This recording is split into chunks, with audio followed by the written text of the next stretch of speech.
नमस्ते, आप सभी को स्वागत है एक नए वीडियो में। अगर आप क्लास 12th का स्टूडेंट है और इस बार बोर्ड एग्जाम देने वाले हैं तो प्लीज़ आप लोग इस वीडियो को अंत तक जरूर देखिए, क्योंकि इस वीडियो में आपको बताऊंगा कि अपने पिताजी के पास पैसे के लिए एक पत्र कैसे लिखें। ये काफ़ी महत्वपूर्ण टॉपिक है और इस टॉपिक पर बोर्ड एग्जाम में हमेशा आता है लेटर लिखना। तो प्लीज़ आप 12th का स्टूडेंट है, चाहे किसी भी क्लास में आप पढ़ते हैं और आपके सब्जेक्ट में अगर इंग्लिश है, तो प्लीज़ आप लोग इस वीडियो को अंत तक जरूर देखिए, क्योंकि इस वीडियो को देखने के बाद आपको ये समझ में आ जाएगा कि आप लेटर कैसे लिखते हैं। ठीक है ना?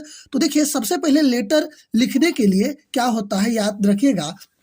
सबसे पहले क्या करते हैं कि आपको दाहिने साइड क्या होता है, दाहिने साइड इधर है। इधर क्या करना होता है कि जो पत्र लिखता है उसका पता और तिथि जिस दिन ये लिख रहा है वह लिखना पड़ता है। जैसे मान लीजिए आप लिख रहे हैं तो यहाँ दे दीजिए, जैसे आप कहाँ से हैं। अगर मान लीजिए आप जहाँ के हैं, मैं लिख रहा हूँ सीतामढ़ी। ठीक है, सीतामढ़ी।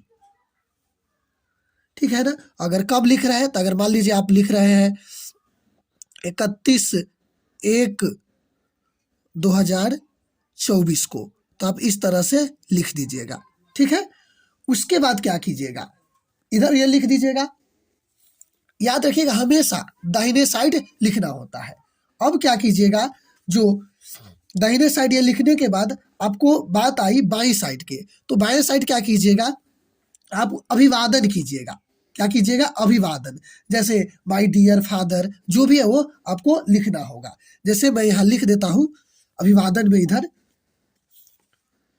आपको पिताजी के पास में लिखना है तो लिख देता हूँ डियर फादर, डियर फादर। आप चाहे तो माय डियर फादर भी लिख सकते हैं, कोई दिक्कत नहीं है। ठीक है, समझ गए ना? ऐसे लिखना है। याद रखिएगा, इस दोनों में कंफ्यूज नहीं होइएगा। उसके बाद आप यहाँ से लिखना भी स्टार्ट कीजिएगा। जैसे पहले आपको लिखना है कि मैं बिल्कुल ठीक हूँ। ठीक है ना? तो इसको इंग्लिश में लिखेंगे आई एम क्वाइट वेल हेयर। इतना लिखिएगा कि मैं यहाँ बिल्कुल ठीक हूँ। उसके बाद है कि जैसे मान लीजिए आप प्रतिदिन स्कूल जाते हैं, तो लिखिएगा मैं प्रतिदिन स्कूल जाता हूँ। I go to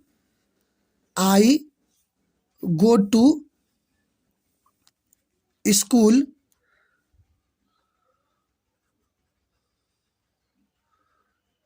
I go to school every day, प्रतिदिन, एवरी डे।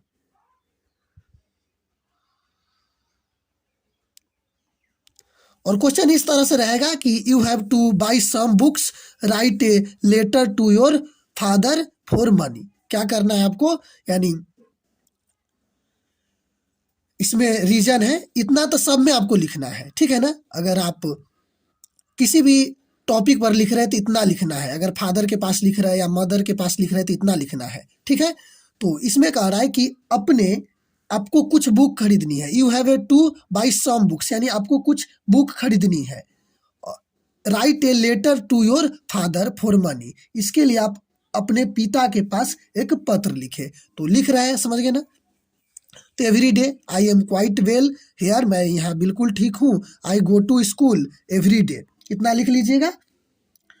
और उसके बाद फिर लिखिएगा my my class, my class, classes लिखिएगा, माई क्लासेस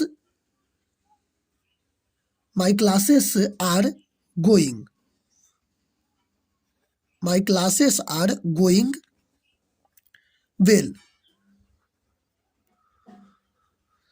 इसका मतलब हुआ कि जो मेरी कक्षाएं है, मेरी क्लास है, अच्छी तरह से चल रही है। ठीक है, उसके बाद आपको रीजन क्या है, तो आपको बुक खरीदनी है ना, कहते हैं कि बाई सम बुक्स। तो लिखिएगा I want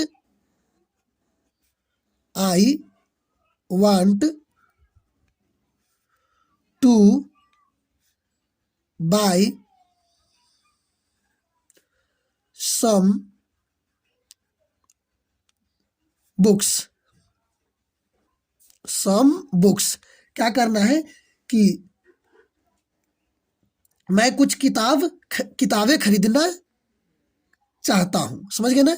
I want to buy some books, want मतलब चाहना, तो मैं कुछ किताबें खरीदना चाहता हूँ, ठीक है ना। इतना लिख दीजिएगा। उसके बाद क्या करना है, फिर आगे लिखिएगा सो, इसीलिए जैसे आपको 1000 2000 जितना है आप डायरेक्ट पैसे लिख दीजिएगा, ठीक है ना। तो सो इसीलिए मुझे कुछ पैसों की जरूरत है, तो लिखिएगा सो आई नीड सम। देखिए ना, इतना आसान है कि कुछ देर देख लीजिएगा ना, तो 1-2 बार पढ़ लीजिएगा तो माइंड में सेट हो जाएगा। Some money, so I need some money, ठीक है ना। इसलिए मुझे कुछ पैसों की जरूरत है। तो जैसे जरूरत है, कृपया मुझे 500 रुपया भेज दीजिए, 1000 रुपया भेज दीजिए, जिस तरह से। तो प्लीज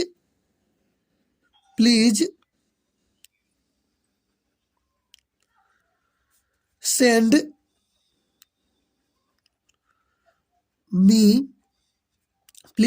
मी, मान लीजिए आपको 500 रुपया चाहिए, तो लिख दीजिएगा 500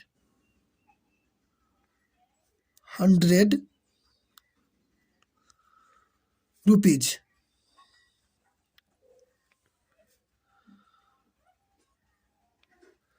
इतना ही आपको लिख देना है, समझे ना। कि dear father, I am quite well here, मैं यहाँ बिल्कुल ठीक हूँ। I go to school every day, मैं प्रतिदिन स्कूल जाता हूँ। My classes are going well, मेरी क्लास अच्छी तरह से चल रही है। I want to buy some books, मैं कुछ बुकें खरीदना चाहता हूँ। सो आई नीड सम मनी, इसलिए मुझे कुछ पैसों की ज़रूरत है। प्लीज़ सेंड मी 500 रुपीज़, और प्लीज़ सेंड मी 500 रुपीज़, आप कृपया मुझे 500 रुपया भेज दें, ठीक है ना। बस इतना ही आपको लिखना है, इससे ज़्यादा कुछ भी नहीं लिखना है। कभी भी लिखिएगा इतना ही। अब रीजन कुछ भी रहे, रीजन जान जाइएगा उसके तरह। इसमें बहुत सारे बात तो इसमें कॉमन है जो आपको हमेशा लिखना पड़ेगा, ठीक है ना। तो प्लीज़ इसी तरह से लिखिएगा। और लास्ट में आपको अपना नाम लिख दीजिएगा। जैसे मैं आपको बताता हूँ कहाँ आपको नाम लिखना है और क्या लिखना है, ठीक है ना। जैसे यहाँ लिखिएगा, फिर दाहिने साइड क्या लिखिएगा, दाहिने साइड लिखिएगा कि योर लविंग सन, डाउटर है तो डाउटर, ठीक है ना। योर, राइटिंग पर विशेष ध्यान दीजिएगा एग्जाम में लिखते समय। लविंग सन, ठीक है। जो भी नाम है, अगर मान लीजिए आपका नाम है, जो भी नाम है, राहुल है तो राहुल लिख सकते हैं, राहुल।